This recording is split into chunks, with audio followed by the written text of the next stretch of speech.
महाराष्ट्र विधानसभा की 288 सीटों पर आज नतीजे आ रहे हैं, रिजल्ट का दिन है। महायुति जो गठबंधन है वो इस वक्त रुझानों में आगे चल रही है, 230 प्लस सीटों पर रुझानों में आगे चल रही है। वहीं बीजेपी की बात करें तो वो भी 120 प्लस सीटों पर आगे चल रही है।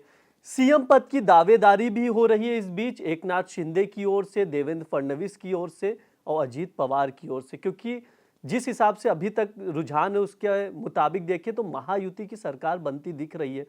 लेकिन एक सुपर हीरो इस चुनाव में उभर कर आया है, वो है अजीत पवार। अजीत पवार पे खास तौर पर बात करेंगे क्योंकि उनकी दावेदारी को जिस हिसाब से पहले देखा जा रहा था, अजीत पवार का रुतबा जब एनसीपी से अलग हुए थे तब बहुत ज्यादा था, लेकिन धीरे धीरे डाउनफॉल हो गया था। लेकिन इस चुनाव में बात करें तो अजीत पवार ने साबित किया कि आज भी वो कहीं ना कहीं अपनी दावेदारी और जो रुतबे की बात होती थी वो उनकी अभी भी मजबूती है।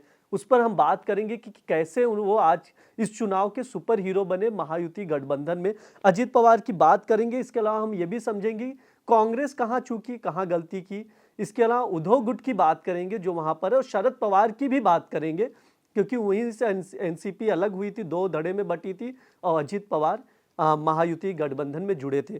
तो सबसे पहले मैं आपको जो रुझान है वो बता दूं, 229 सीटों पर गठबंधन जो महायुति आगे चल रही है। एमवीए की बात करें तो लगभग 50 से 53 सीटों पर एमवीए भी आगे चल रही है, जो कि एग्जिट पोल से बिल्कुल विपरीत है। भाजपा की बात करें तो वो भी 125 से 130 सीटों पर रुझानों में आगे चल रही है। जो उद्धव ठाकरे की बात करें तो वोट शेयर में काफी ज्यादा गिरावट देखने को मिली। उद्धव गुट के जो है, भाजपा का भी वोट शेयर गिरा है, हालांकि सीट की संख्या बढ़ी है, रुझान में जीतने की ओर बढ़ रही है बीजेपी। लेकिन जो जैसे 2019 में 105 सीटें जीती थी, इसमें सीटों की संख्या बढ़ती नजर आ रही है, लेकिन वोट शेयर की बात करें तो उसमें गिरावट देखने को मिल रही है। सबसे पहले मैं आपको बता दूं, कांग्रेस 19 सीटें देखने को मिल रही कि जीत रही है।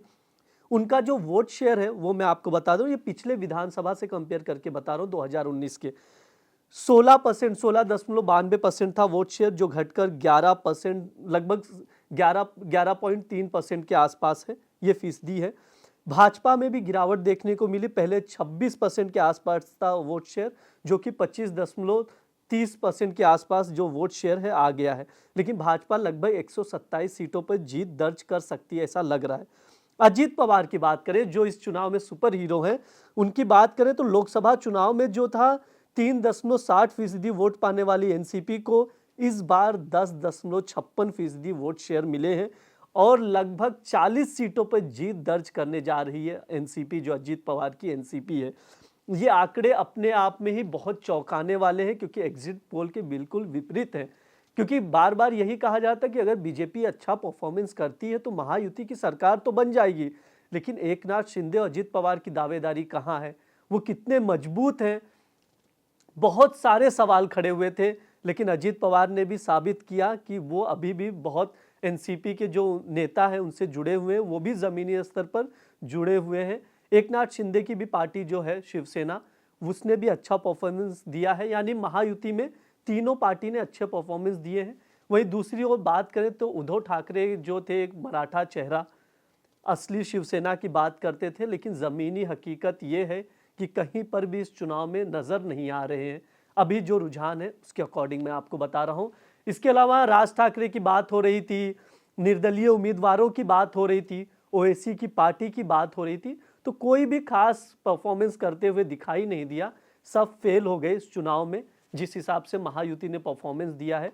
तो अजीत पवार जो सुपर हीरो बने हैं, अब देखना होगा कि उन्हें क्या पोजीशन मिलती है, क्या सीएम पद ऑफर होता है या नहीं, वो भी देखना दिलचस्प होगा। जो भी फैसला होगा वो महाराष्ट्र के लिए होगा, महाराष्ट्र का मुख्यमंत्री जो भी बनेगा उससे जुड़ा हुआ अपडेट हम आप तक लेकर आएंगे। देखते रहिए दैनिक जागरण। शुक्रिया।